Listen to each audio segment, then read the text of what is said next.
আচ্ছা, আমি এই মুহূর্তে যখন ভিডিও শ্যুট করছি তখন রাতের প্রায় 12:30টার উপরে বাজে। কেন আমি এই ভিডিওটা শ্যুট করছি? খুবই ভয়াবহ একটা অবস্থা, খুবই বাজে অবস্থা আমাদের দেশের। আমরা সকলেই জানি যে আমাদের দেশের বেকার সমস্যা খুবই বাজে পর্যায়ে চলে গেছে। কোথাও কোনো জব নাই, দেশে কোনো জব, আনএমপ্লয়মেন্ট বেড়ে যাচ্ছে। ফাইন, ফ্যান্টাস্টিক কথাবার্তা।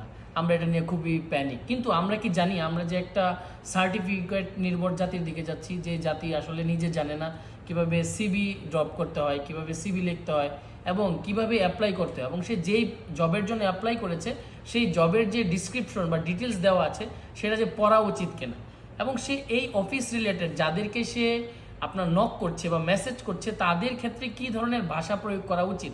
আমি একটু আপনাদেরকে দেখাই। গত কয়েকদিন আগে, কেউ কষ্ট পাবেন না, পাঠগৃহ একাডেমি থেকে আমরা কিছু লোকজন নেওয়ার চেষ্টা করি। তো আমার এখানে অসংখ্য সিবি আসে, অসংখ্য সিবি আসে আমাকে মেসেঞ্জারে, অনেকেই সিবি পাঠায়, নক দেয়।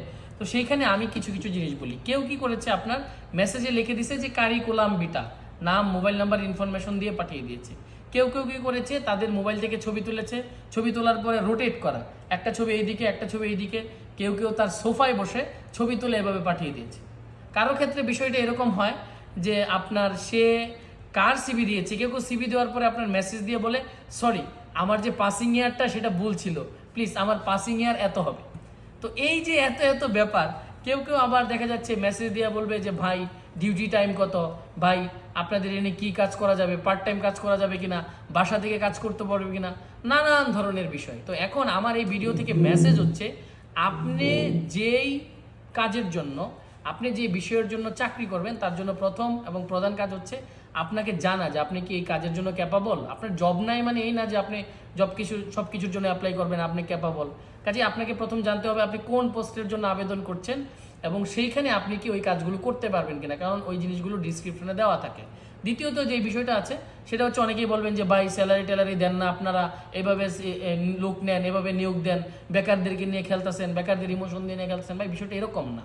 এখানে আমি পার্সোনালি আমাদের প্রতিষ্ঠানের কথা বলি, আমরা সুন্দর করে লিখে দিই বেতন আলোচনা সাপেক্ষে, এবং ব্র্যাকেটে লেখা থাকে যে আপনার দক্ষতার ভিত্তিতে সেটা কি বলে সমন্বয়যোগ্য, আমরা চাইলে সেটাকে বাড়াইতেও পারি। লাস্টে একটা অভিজ্ঞতা বলি, আমি এখন এই ভিডিওতে মেসেজ দিচ্ছি, আপনাদের ভিতরে যদি কেউ কোনো ইলেকট্রনিক্স ইঞ্জিনিয়ার থাকেন বা ইলেকট্রনিক্স বুঝেন, রোবোটিক্স বুঝেন, তাদের জন্য ইনস্ট্যান্ট জব আছে। লাস্ট আমাকে এক ভাই আমার সাথে দীর্ঘদিন কথা বলার বললো যে তারেক আমি 200 সিবি পাইছি, 200 সিবি থেকে 30টা সিবিকে ফিল্টার করছি এবং 30টা সিবি থেকে 2 থেকে 3টা ছেলের সাথে আমি কথা বলছি, তারপরেও যাদেরকে নিতে চাইছিলাম তাদের বিহেভিয়ার টোটালি ম্যাচিউর, কোনো প্রফেশনাল বিহেভ নাই। তো এই যে আপনি যে এত এত পড়াশোনা করছেন, সার্টিফিকেট পড়াশোনা করছেন, আলটিমেটলি সেটার গোল কি হচ্ছে? তো তাই